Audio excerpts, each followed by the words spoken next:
자, 보도록 하겠습니다. 이제 블록 치수는 지우고요.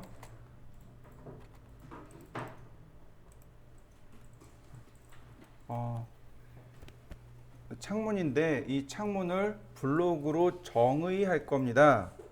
블록이라는 명령을 실행하면 이렇게 블록 디파이션이라는 블록 정의 명령어 창이 뜹니다.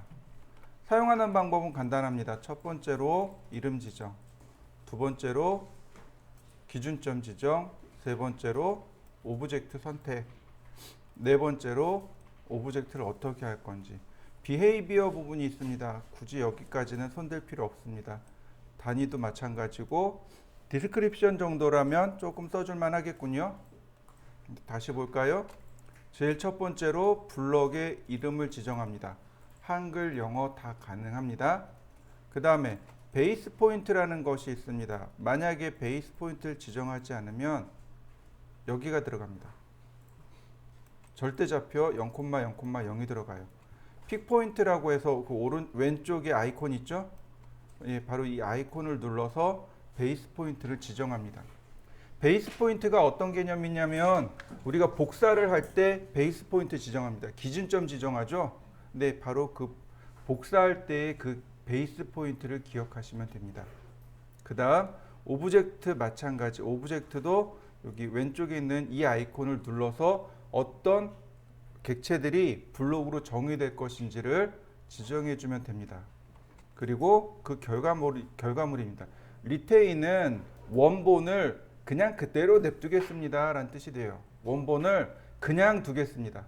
원본에 어떤 다른 작업 안 하고 그냥 원본 그대로 냅두겠습니다가 리테인입니다. 컨버트 블록은 블록으로 전환시켜 놓겠습니다 라는 뜻입니다. 즉 내가 얘를 작업을 할 거예요. 그러면 얘도 블록으로 전환시켜 버립니다. 딜리트 오브젝트를 삭제합니다. 자, 저는 효과를 보기 위해서 삭제를 할 겁니다. 어느 걸 쓰든지 상관없습니다. 그건 여러분들이 편하신 대로 쓰시면 돼요. 저는 여기에 효과가 들어간 거를 눈으로 보여드리기 위해서 딜리트를 선택했습니다. 자, 문입니다. 창문이네요. 그래서 그냥 간단하게 윈이라고만 썼습니다. 창문 윈. 그 다음 픽포인트의 왼쪽에 보면 아이콘이 있죠? 이 아이콘을 눌러서 기준점 지정하고 그러면 내가 지정한 이 점에 XYZ 좌표가 들어옵니다. 그 다음 선택. 셀렉트 오브젝트 바로 왼쪽에 있는 아이콘입니다. 이 왼쪽에 있는 아이콘으로 객체 선택. 네. 어넌테이티브는 축척에 대한 내용입니다. 그리고 무시. 스케일 유니폼. 당연히 스케일은 유니폼하게 들어가야 되겠죠. 유니폼이란 얘기는 가로 세로 비율이 똑같이 들어간다는 뜻입니다. 이건 무시. 네. 항상 분해해 놓겠습니다라는 뜻인데. 그죠? 굳이 비헤이비어까지는 네. 그 다음에 단위는 밀리미터. 그 다음에 오픈 인 더 블럭을 체크해 놓으면 OK 누르는 순간 원본 삭제하고 블럭 에디터가 들어가 버립니다. 굳이 안 써요. 자, OK. 어떻게 됐나요? 삭제됐습니다. 왜 삭제됐죠? 네, 맞아요. 제가 여기서 딜리트 하라고 했기 때문에 원본을 어떻게 하라고요? 삭제하라고 했기 때문에 그렇습니다. 리테인 놓으면 원본을 그대로 냅두라는 얘기고 컨버트 블록은 블록으로 변환시키라는 얘기고 네, 블록은 이게 끝입니다. 인서트에 대해서 알아보죠.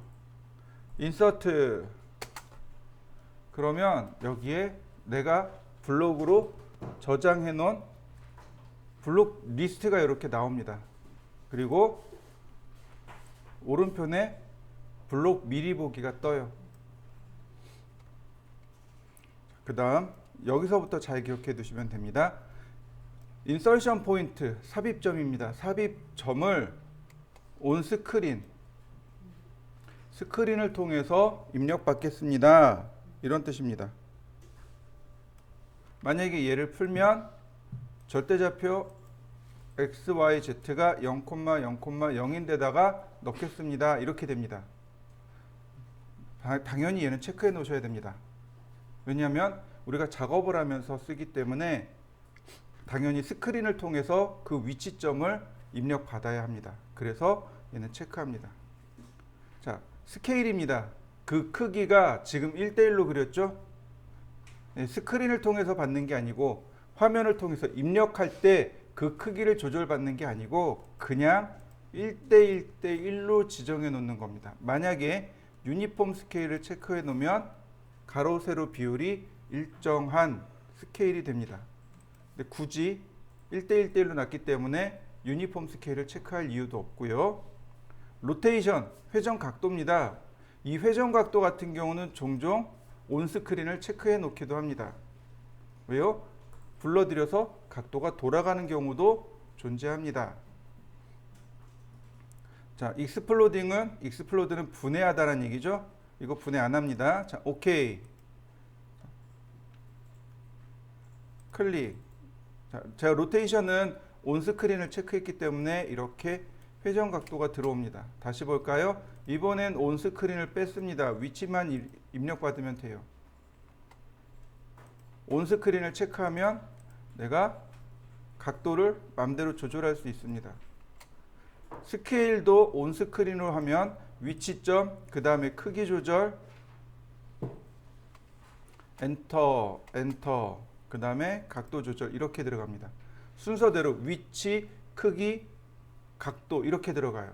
근데 크기도 마찬가지로 지금 유니폼 스케일을 체크해 놓지 않았단 말이죠.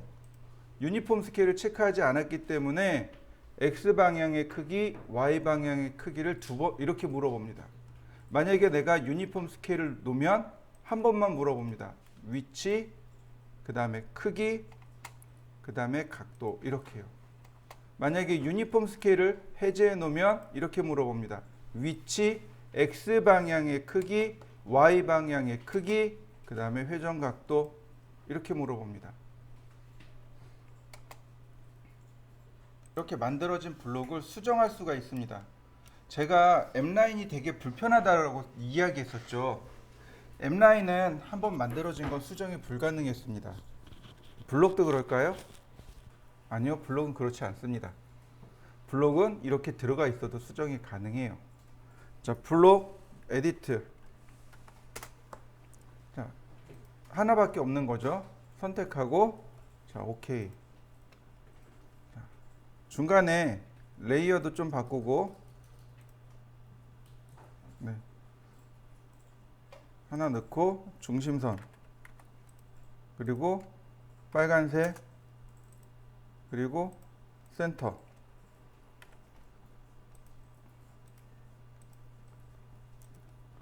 자, 라인. 이 선을 센터로 바꿨습니다. 그 다음 랭슨 델타 50. 네, 50mm씩 이렇게 키웠습니다.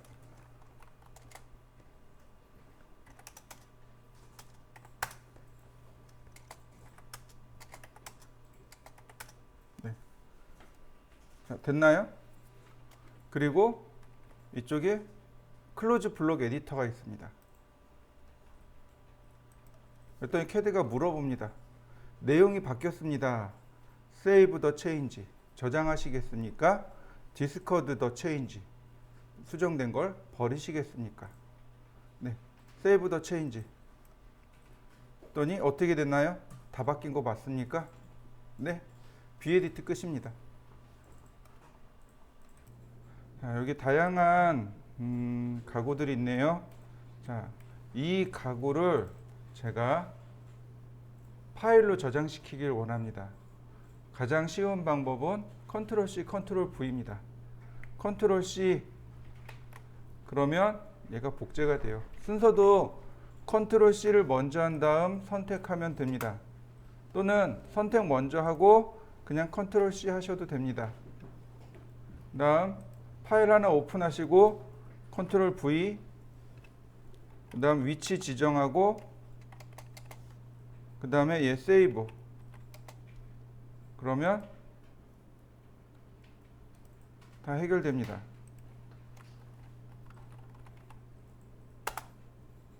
그러면 다른 이름으로 저장이 끝났습니다.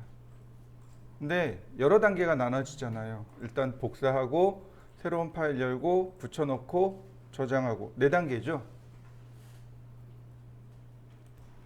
이번엔 W 블럭을 사용해 보죠. W 블럭 그러면 자 이게 라이트 블럭이라고 해서 이렇게 뜹니다. 소스가 누구인지 여기서 지정하라고 되어 있습니다. 블록을 지정할 건지 아니면 오브젝트를 선택할 건지 그냥 간단하게 오브젝트를 선택해 놓으면 됩니다. 그러면 블록이나 드로잉이나 다 해당됩니다. 그 다음 베이스 포인트 지정해 주고 그리고 오브젝트 선택하고 자, 이번엔 리테인으로 냅둘 겁니다. 왜냐하면 여기 그대로 있어야 되거든요. 그 다음에 맨 아래 데스티네이션 목적지입니다. 어떤 파일, 어느 위치에 어떤 파일 이름으로 저장할 것인지 여기서 지정하게 됩니다. 자, 오른쪽에 보면 점점점 이렇게 그림 아이콘이 있을 겁니다. 이 아이콘을 누르면 파일 저장 경로를 재지정할 수 있습니다. 파일 저장 경로를 지정하고 파일명 다시 지정하고 그리고 세이브. 그 다음 OK. 그러면 저장 끝. 파일 탐색기를 열어서 비교해 보도록 하죠.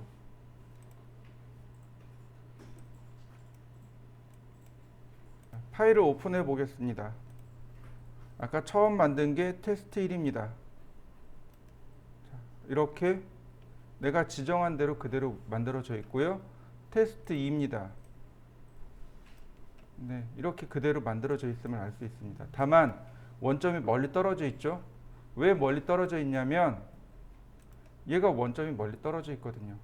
얘 그대로 저장이 된 겁니다. 그런데 이거 인서트로 불러드릴 수 있습니다. 제가 인서트 할 때 하나 설명 안 했거든요. 자, 보겠습니다. 인서트 보시면 여기 브라우저라는 기능이 있습니다. 브라우저죠. 파일을 블록으로 불러드릴 수 있습니다. 브라우즈 명령을 누르시면 어떤 파일을 불러드릴 것인지 물어봅니다. 자, 테스트 1을 그대로 오픈했습니다. 오케이. 그러면 0,0이 인서트 포인트가 돼서 들어옵니다. 자, 다시 볼까요? 이번엔 테스트 2. 자, 보시면 어떻게 되나요? 0,0이 아니고 내가 W 블록으로 내보낼 때 베이스 포인트가 기준이 돼서 들어옵니다. W 블록으로 내보낼 때 찍었던 베이스 포인트의 위치가 인서션 포인트로 이렇게 들어옵니다. 차이점 이해되셨나요? 자, 일단 엑셀 레퍼런스는 뒤로 넘기겠습니다.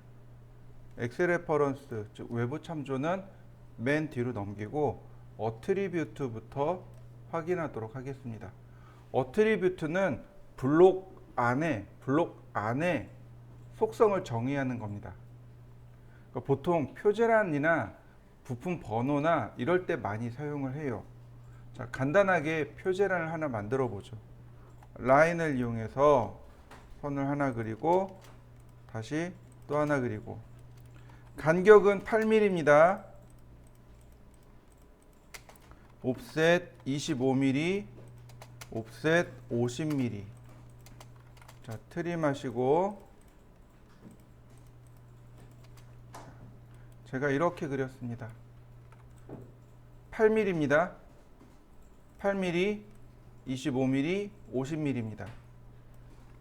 그 다음 텍스트를 이용해서 글씨를 쓰면 되겠습니다. 저스티피케이션 미들 센터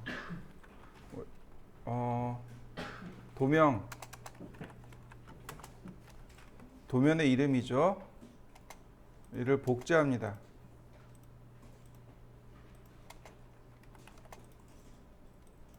그 다음에 도번 그 다음에 설계,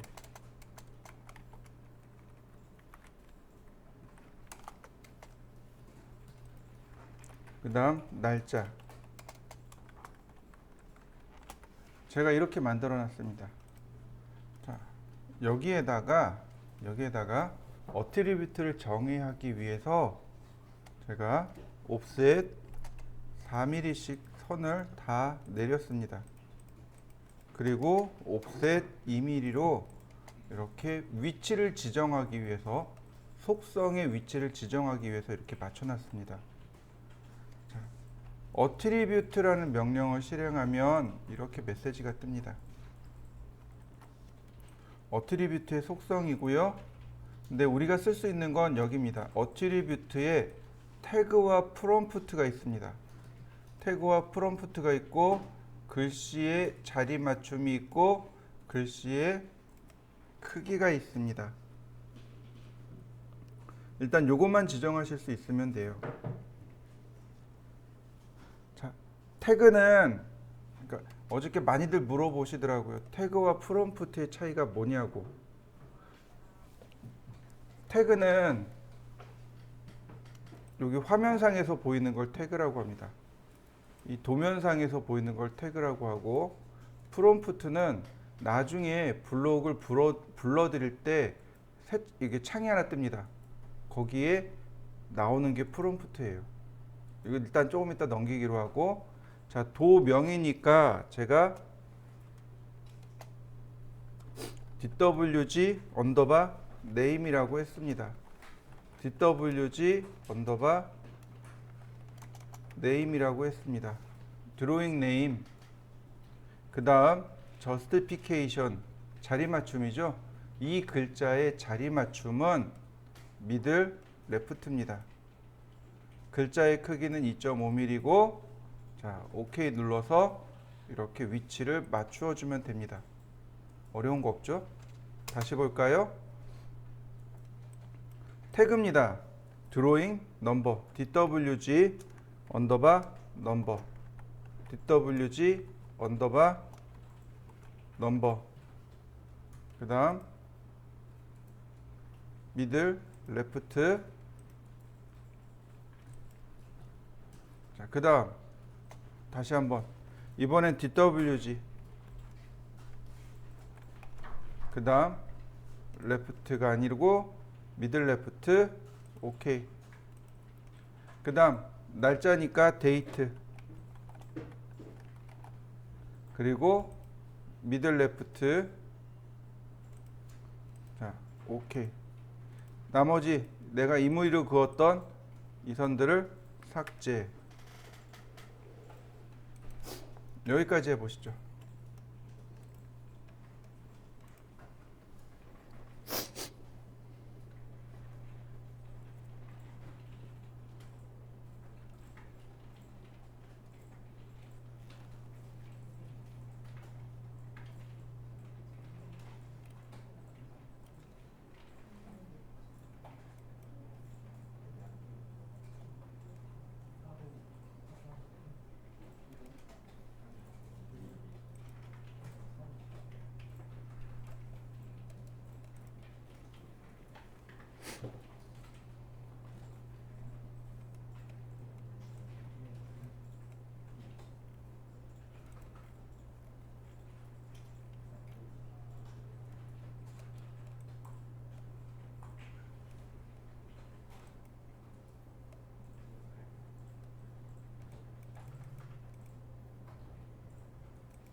자, 여기다가 블록으로 지정하겠습니다. 블록 표제란이죠. 타이틀이라고 했습니다. 베이스 포인트 좌하단점 지정하고 전부 다 선택하고 딜리트 선택해서 지웁니다. 그러면 블록으로 지정이 끝났어요. 자, 인서트 합니다. 지금 지정한 블록을 찾아서 인서트 하면 이렇게 어트리뷰트 창이 뜹니다. 여기에 나와 있는 내용이 프롬프트예요. 지정된 속성이 누구인지를 알려주는 것. 여기다가 매칭해서 넣어야 됩니다. 날짜니까 네, 뭐 오늘 날짜로 할까요? 네, 설계자 홍길동, 드로잉 넘버 A0001, 도면 평면도. 자, 그리고 오케이. 자, 여기 내용 바뀐 거 보이시죠? 다시 볼까요? 인서트 똑같은 내용이지만 불러드릴 때마다 프롬프트가 이렇게 뜹니다. 날짜 2020 10월 14일, 설계자 홍길동 A0002, 임현도, 그리고 오케이. 그러면 내용이 어떻게 돼요? 바뀌게 되는 거죠. 얘가 바로 어트리뷰트입니다. 블록 속성인 거죠. 하나만 더 해보죠. 이렇게 지금 들어와 있습니다. 그럼 얘를 수정하고 싶어요. 얘를 바꾸고 싶습니다. 그럴 때 쓰는 명령어가 att edit 명령어 이용해서 블록을 클릭하면 블록이 이렇게 뜹니다. 그래서 내가 얼마든지 바꿀 수 있어요. 네, 더블 클릭하셔도 됩니다. 더블 클릭하셔도 떠요. 근데 이거 더블 클릭 말고 글자 수정할 때 썼던 명령어 있죠? dd edit. dd edit로 클릭하셔도 똑같이 뜹니다. 여러 가지 방법들이 있어요. 한 가지 방법만 있는 게 아니고, 그러니까 여러 가지 방법들로 수정하시면 됩니다. 이렇게 내용도 있고, 선택한 다음 날짜 수정한다든지 값을 이렇게 수정해 주시면 됩니다. 보시면 여기에 태그와 프롬프트가 딱 나와 있을 거예요. 이 태그는 처음 블록 만들 때 썼던 거고, 프롬프트는 명령창이죠. 네. 명령창에 직접 뜨는 내용이고, 밸류는 내가 썼던 값이 됩니다. 엑스레퍼런스는 external reference, 즉 외부 참조 도면이란 뜻입니다. 그러니까 즉 다시 말해서 인서트하고 똑같은 기능을 한다고 생각하시면 돼요. 이 도면을 내가 사용할 겁니다. 그러면 인서트 기능 이용하시면 돼요. 인서트 브라우저를 통해서 해당 평면도를 이와 같이 그냥 불러들이시면 돼요. 이렇게 불러들이면 평면도가 블록으로 들어옵니다. 근데 뭐가 문제냐면 우리가 작업을 하다 보면 수정이 생겨요. 예를 들어서 이 벽을 이쪽으로 옮긴다든지, 이 벽을 이쪽으로 옮긴다든지, 이런 수정 사항이 생겨요. 출입구가 여기 있었는데 이쪽으로 간다든지. 그러면 이렇게 블록을 통해서 들어온 명령, 인서트를 통해서 들어온 명령어는 수정이 안 돼요. 매번 수정을 해야 합니다. 불편한 거죠. 물론 여기서 beedit라는 명령을 통해서 수정을 하면 되기는 합니다. 근데 얘가 여러 개라고 가정을 해보죠. 뭐 예를 들어서 이거는 이제 1층짜리겠지만 예를 들어서 여러분들이 3층짜리, 30층짜리 빌딩을 짓는다고 생각을 해보시죠. 그런 파일이 한두 개가 아닌 거죠. 여러 개가 나와야 되는데 동일한 평면을 같이 써야 돼요. 특히 건축물 같은 경우 제가 어저께 그 얘기했습니다. 철골 콘크리트, 철근 콘크리트, 철골 콘크리트 같은 경우 철골, 즉 HBB 박히는 자리가 기둥이죠. 그러면 여기에 기둥이 이렇게 막 표시된단 말이죠. 기둥을 이렇게 표시를 하는데 문제가 있어요. 뭐가 문제냐면 우리가 그 시공을 할 때 땅을 미리 확인해요. 그 땅 아래에 안반이 있는지 지반이 어떻게 되는지 그 아래 물이 있는지 없는지 이런 걸 다 확인하고 시작해요. 근데 이게 100%다 하진 않아요. 샘플링을 하기 때문에 샘플링을 딱 해놓고 문제 없어 시작 딱 그랬는데 막상 파보면 안반이 나오는 경우도 종종 있습니다. 그럼 어떻게 될까요? 그 안반을 피해서 다시 기둥을 받거나 아니면 그 안반을 발파하거나, 만약에 이제 그렇게 된 경우, 그래서 기둥의 위치를 바꿔야 된다면 그러면 이제 일이 커지는 거죠. 자, 엑셀 레퍼런스를 통해서 한번 불러오죠. 엑셀 레퍼런스 그러면 이렇게 대화 상자가 나타납니다. 여기 오른쪽 여기 위에 상단에 보시면 attach DWG라는 명령어가 있습니다. attach 이미지가 있고 attach DWF도 있고 여러 가지가 있습니다. attach라는 얘기는 부착시키다는 뜻입니다. 이런 거예요. 예를 들어서 여러분들이 노가다를 했어요. 몸 쓰는 일을 막 했습니다. 그러면 그 다음날 아침에 일어나면 몸이 어떻게 돼요? 근육통을 알아요. 그죠? 그러면 어떻게 해요? 몸에다 팥을 딱 붙이죠.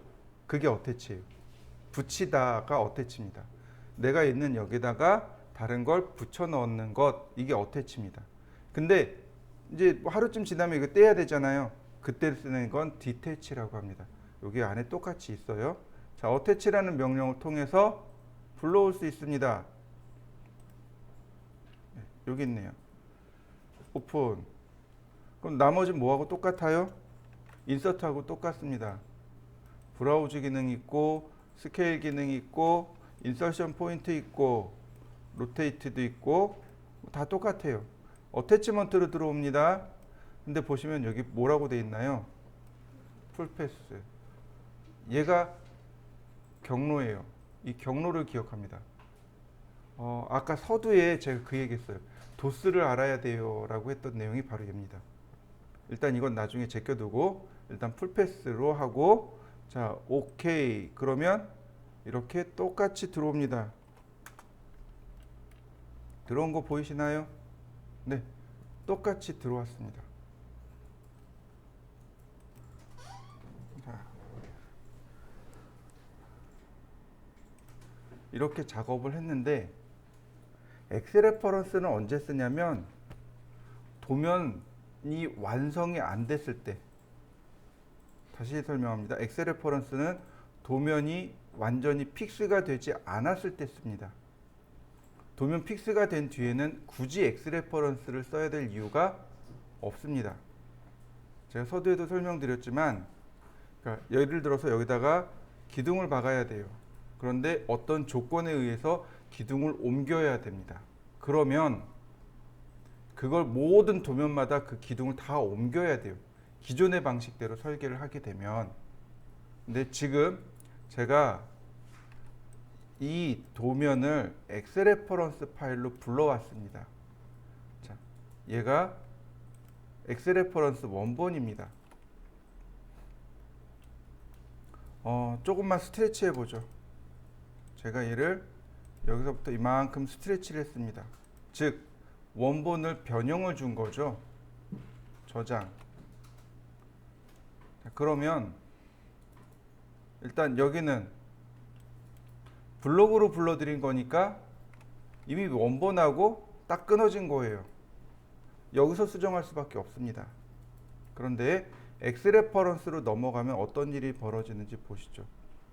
자, 혹시 화면 하단에, 오른쪽 하단에 뭐라고 떴는지 보이시나요? 여기 제가 동그라미 친 부분.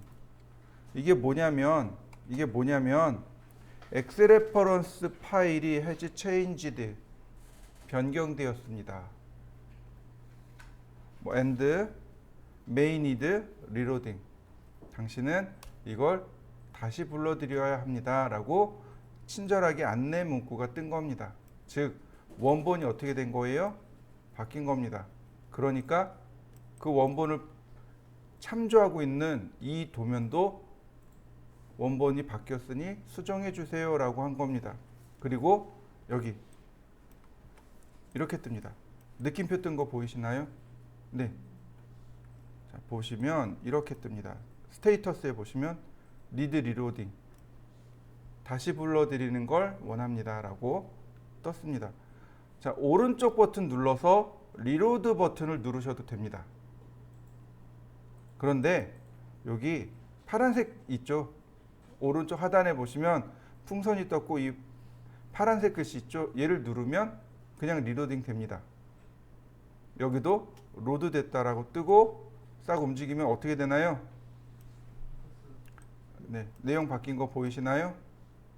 네, 이렇게 작업이 픽스되지 않고 중간중간에 계속 수정이 될 때 엑스레퍼런스 파일을 쓰는 겁니다. 예를 들어서 아까 이제 제가 설명하다 말았지만 얘가 30층입니다. 그러면 기둥이 쭉 올라가다가 중간에 얘가 30층짜리면 30층에 대한 평면이 다 있어야 돼요. 그러니까 기둥만 그리고 벽만 따로따로 이렇게 만들어 놓는다면 이거 30장 복사해다 쓰면 되는 거죠. 그러면 만약에 어떠한 이유로 인해서 기둥의 위치가 바뀐다든지 혹은 벽의 위치가 바뀐다든지 이렇게 되면은 얼마든지 나머지는 손쉽게 바뀔 수 있다는 얘기죠. 이렇게 작업이 중간중간에 바뀔 때 사용하는 것이 엑스레퍼런스의 역할입니다. 인서트를 썼다면 아예 작업 자체가 처음부터 다시 해야 되는 거죠. 이 벽면 지금처럼 이 벽을 썼던 것들에 대해서는 다 다시 작업을 해야 되지만 엑스레퍼런스를 이렇게 활용했다면 원본만 바꾸고 나머지는 어떻게 하면 돼요? 그냥 리로드만 해주면 자연스럽게 다 바뀌게 됩니다. 이게 엑스레퍼런스의 역할입니다. 이해되셨나요? 네, 다시 한 번만 더 설명할게요. 엑스레퍼런스의 역할은 우리가 CC 설계를 하기 전에 제가 설계에 대해서 이야기했었죠. 뭐 기획 설계, 계획 설계, 일반 설계, 그 다음 CC 설계. CC 설계할 때는 절대로 도면을 못 바꾼다라고 제가 설명을 드렸습니다. 근데 일반 설계까지는 도면을 얼마든지 많이 바꿀 수 있다고 그랬어요. 네, 도면을 바꿀 때 벽의 위치도 자주 바뀌고요. 그 다음에 가구의 위치도 엄청 많이 바뀝니다. 근데 가구야 뭐 그렇다 치더라도 벽 같은 경우는 어때요? 이거는 1층과 2층이 다 연결이 되어 있는 경우들이 많습니다. 특히 빌딩 같은 경우는 기둥의 위치가 다 똑같단 말이죠.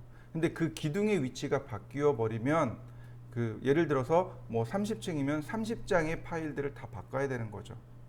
네, 그거를 조금 더 용이하게 작업하기 위해서 엑스레퍼런스 파일을 사용하게 됩니다. 그래서 엑스레퍼런스 파일은 대형 건설사, 우리가 흔히 이야기하는 1군, 2군 건설사들은 써요. 근데 조그만 건설사들은 뭐 별로 쓸 일은 없죠. 뭐 4층, 5층 올리는데 굳이 엑스레퍼런스 파일 쓸 이유가 없죠. 근데 뭐 예를 들어서 20층, 30층 이렇게 올라가면 써야 되는 거죠. 자, 엑스레퍼런스 명령어를 실행하시게 되면 여기 어떤 기능이 있냐면 오른쪽 버튼 이렇게 누르면 언로드가 있습니다. 리로드는 수정된 거 다시 불러드릴 때 쓰는 거예요. 언로드는 아예 불러오지 마 이렇게 되는 겁니다. 그러니까 해당 파일 정보는 가지고 있되 불러오지 않는 걸 언로드라고 합니다. 이거 리로드 하시면 돼요. 그 다음에 디태치는 뭐예요? 이거 이제 필요 없어. 너 나가. 너 버려. 너 이제 안 쓸 거야. 이럴 때 디태치를 쓰는 겁니다. 그러면 이 도면에서 아예 떨궈져 나가는 겁니다. 링크 자체가 아예 없어져 버리게 됩니다.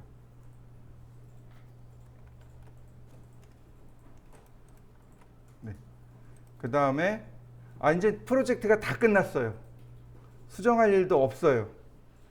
그럴 때 쓰는 게 바인드입니다. 바인드. 바인드가 고정하다죠. 자, 제가 이렇게 출석부 들고 다니는 거 있죠? 그게 바인더죠. 고정시키는 거. 네. 바인드입니다. 바인드 하는데 두 가지가 있습니다. 그냥 바인드가 있고 인서트가 있고, 인서트로 바꿔 놓으시면 됩니다. 인서트가 블록 파일이에요. 레퍼런스 파일을 블록으로 바꾸는 게 인서트입니다. 그래서 바인드 한 다음에 인서트를 하시면 이제부터는 얘가 블록으로서 존재하게 됩니다. 그 다음에 패스, 여기 패스 보시면 make absolute가 있고 make relative가 있습니다. relative. make absolute 절대 단위로, 그러니까 절대적인 경로로 바꾸겠습니다. make relative 상대 경로로 바꾸겠습니다. 자, 제가 이거 하면서 아까 이제 엑셀 레퍼런스를 하면서 자, 얘는 디태치하고 다시 불러보죠. 불러올 때 제가 얘가 제일 문제가 된다라고 제가 설명을 드렸습니다. 절대 경로로 들어올지 아니면 상대 경로로 들어올지, 경로라는 개념을 잘 기억하시면 됩니다. 대부분 이거 쓸 때 상대 경로 사용합니다. 상대 경로 써요. 절대 경로 쓰시면 난리 납니다. 자, 왜 절대 경로를 쓰면 난리 나는지 설명을 드리죠. 풀패스 썼습니다. 풀패스가 절대 경로, 즉 앱솔루트 패스입니다. 자, 오케이. 제가 이렇게 불러드렸습니다. 저장했고요. 얘도 저장했습니다. 일단 끄죠.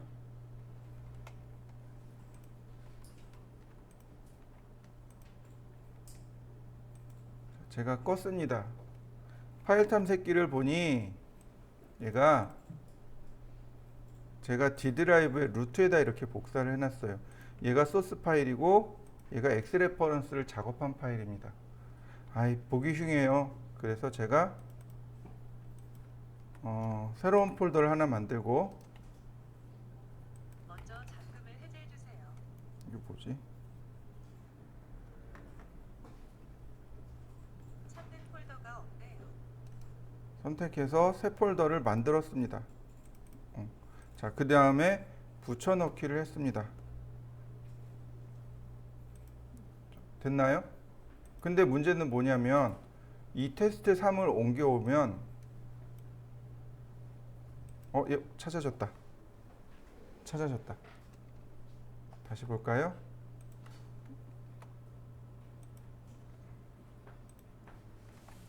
자, 얘를 다른 데다 두죠. 이렇게 제가 얘를 다른 데다 뒀어요. 그리고 헤드가 여기 있네요. 자, 이렇게 뜹니다. 못 불러와요. 예를 들어서 우리가 프로젝트 작업을 하는데 C 드라이브, D 드라이브만 있는 게 아니죠. E, F, G까지 있습니다. 하드디스크를 한 개만 쓰는 게 아니고 뭐 2개, 3개 써요. 그럼 제가 예를 들어서 C 드라이브에, 그러니까 D 드라이브의 프로젝트, 그러니까 제 이름 뭐 홍길동의 프로젝트에 2009년, 뭐 2020년도에 이런 식으로 경로를 쭉 짜놨어요. 이거 그리고 제가 여러분들은 딱 드립니다. 그럼 여러분들은 그 경로가 있나요? 없어요. 그럼 여러분들이 오픈할 때 찾을까요? 못 찾아요. 이렇게 에러가 나는 겁니다. 이게 무슨 얘기냐면 파일의 위치, 엑셀 레퍼런스 파일의 위치를 업데이트 하겠습니다. 아니요, 무시하고 그냥 일단 오픈하겠습니다. 이 얘기입니다. 자, 일단 무시하고 오픈해 보죠. 그러면 이렇게 떠요. 못 읽어드립니다. 여기 보시면 이렇게 뜹니다. D 드라이브에 엑셀 레퍼런스 source.dwg 파일이 있었는데 어디 갔는지 못 찾았습니다. 이렇게 뜹니다. 이게 절대 경로예요. 자, 다시 볼까요? 선택하고 얘를 보시면 이렇게 떠요. 뭐라고 나오나요? Not found. 찾을 수 없습니다. 선택하시면 소스의 위치를 여기다 찾을 수 있습니다. 세이브 패스라는 부분이 있어요. 여기 세이브 패스 부분이 있습니다. 하단에 디테일 부분에 보시면 그리고 자, 하단에 보시면 이렇게 선택하고 나면 이렇게 세이브 패스 경로를 기억하고 있습니다. 그래서 오픈할 때 해당 경로에 쫓아가서 해당 파일을 오픈하게 되는 겁니다. 선택하면 여기 점점점 표시 있습니다. 오른쪽에 다시 불러올 수 있어요. 아까 제가 새 폴더에 넣어놨나요? 네. 오픈. 그러면 어떻게 되나요? 로드 됐죠? 들어온 거 보이시나요? 자, 보시면 이 부분 파일 위치가 어떻게 되어 있나요? D 드라이브에 새 폴더에 엑스레퍼런스 소스라고 되어 있죠. 이게 절대 경로입니다. 이게 절대 경로예요. 무슨 얘기인지 이해되셨나요? 자, 그렇다면 상대 경로라는 개념도 있습니다. 이게 절대 경로예요. 상대 경로는 뭐냐면 이거 이게 뭐냐?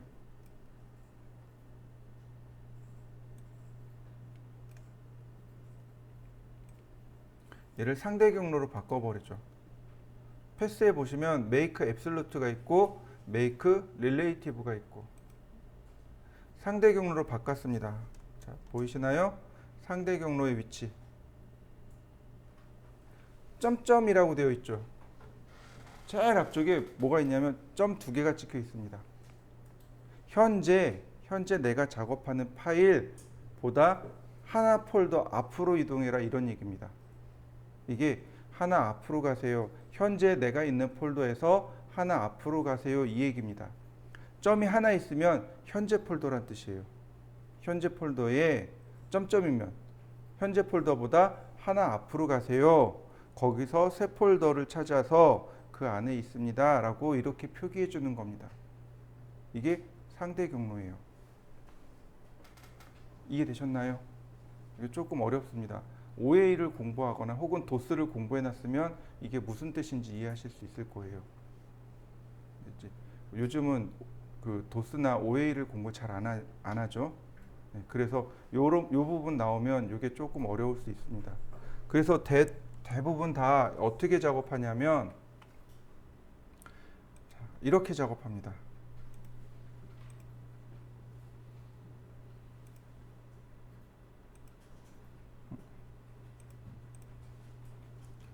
자, 새 폴더가 여기 있죠? 잘라내기 하고 캐드 안에 이렇게 엑스레퍼런스 폴더를 따로 만들어 놓습니다. 무슨 얘기인지 이해되시죠? 엑스레퍼런스 폴더에 자, 예를 들어서 여기 평면 1이라고 제가 바꿨습니다. 파일명도 바꿔놓고 여기잖아요. 자, 오픈합니다. 당연히 이렇게 뜨겠죠. 로케이션 파일. 자, 다시 불러봅니다. 여기 있는데 소스가 CAD의 엑스레퍼런스 파일에 있습니다. 오픈.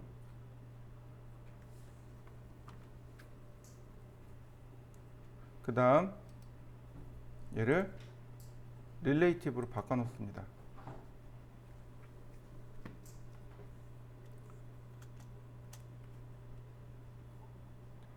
상대 경로로 바뀐 거 보이시나요? 점 하나로 있죠. 점 하나. 현재 폴더에 엑스레퍼런스 파일이라는 폴더가 있는데 그 폴더 안에 평면 1이라는 것을 참조했습니다. 라고 나오는 겁니다. 그럼 이제 어떻게 하면 돼요? 저는 이거를 저장한 다음 제가 여러분들한테 파일을 보낸다면 얘와 얘를 이렇게 같이 보내면 됩니다. 상대 경로니까 여러분들이 파일 찾을 이유가 없어요. 왜냐하면 같은 폴더에 있으니까. 만약에 절대 경로라면 어떻게 돼요? 해당 경로를 똑같이 만들어 주던가 아니면 엑스레퍼런스 파일들을 전부 다 찾아서 불러놔야 돼요. 근데 이렇게 놓으면 상대 경로로 놓으면 상대적인 거기 때문에 그냥 어디 가든지 똑같이 쓸 수 있습니다.